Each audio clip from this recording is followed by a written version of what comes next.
Okay, Cherwell students, hope you're doing well and being safe. We're going to continue our enjoyable reading of The Wind in the Willows. Just read along closely with me. Of course he will, chuckled the otter. Did I ever tell you that good story about Toad and the lock keeper?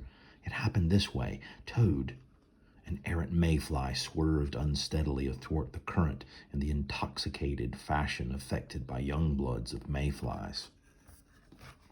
Seeing life, a swirl of water and a kloop, and the mayfly was visible no more. Neither was Otter. The mole looked down. The voice was still in his ears, but the turf whereon he had sprawled was clearly vacant, not an otter to be seen, as far as the distant horizon.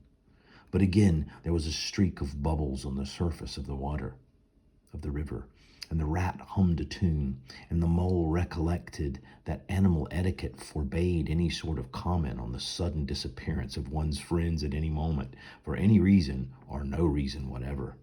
Well, well, said the rat, I suppose we ought to be moving. I wonder which of us had better pack the luncheon basket. He did not speak as if he was frightfully eager for the treat. Oh, please let me, said the mole. So, of course, the rat let him. Packing the basket was not quite such a pleasant work as unpacking the basket.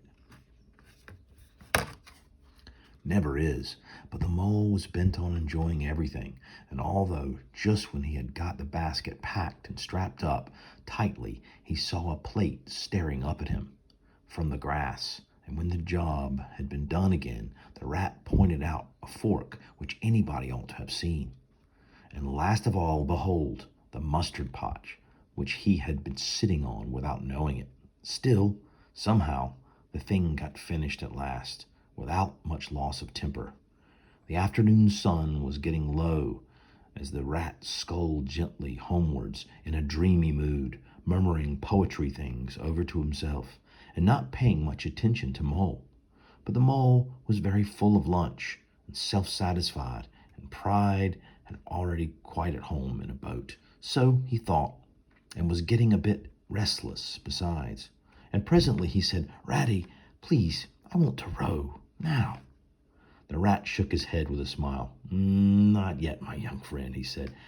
Wait till you've had a few lessons. It's not so easy as it looks. The mole was quiet for a minute or two, but he began to feel more and more jealous of Rat, sculling so strongly and so easily along, and his pride began to whisper that he could do it every bit as well. He jumped up and seized the sculls so suddenly that the rat, who was gazing out over the water and saying more poetry things to himself, was taken by surprise and fell backwards, off his seat with his legs in the air for the second time, and while the triumphant mole took his place and grabbed the sculls with entire confidence. Stop it, you silly ass, cried the rat from the bottom of the boat. You can't do it. You'll have us over. The mole flung his sculls back with flourish and made a great dig at the water.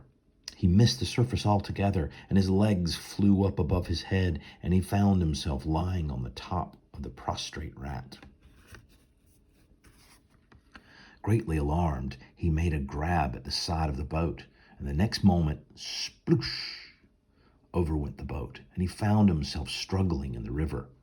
Oh, my, how cold the water was, and oh, how very wet it felt. How it sang in his ears as he went down, down, down. How bright and welcome the sun looked as he rose to the surface, coughing and spluttering. How black was his despair when he felt himself sinking again. Then a firm paw gripped him by the back of his neck. It was the rat, and he was evidently laughing. The mole could feel him laughing, right down his arm and through his paw, and so into the mole's neck. The rat got hold of a skull and shoved it under Mole's arm, and when he did the same by the other side of him, and swimming behind, propelled the helpless animal to shore, hauled him out, and set him down on the bank, a squashy, pulpy lump of misery. When the rat had rubbed him down a bit and wrung some of the wet out of him, he said, Now then, old fellow, trot up and down the towing path as hard as you can till you're warm and dry again. and while I dive for the luncheon basket.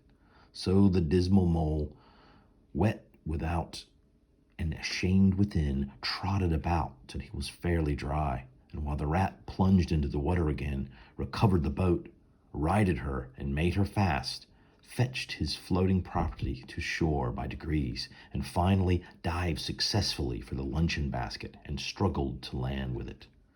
When all was ready for a start once more, the mole, limp and dejected, took his seat in the stern of the boat, and as they set off, he said in a low voice, broken with emotion, "Ratty, my generous friend, I am very sorry indeed for my foolish and ungrateful conduct.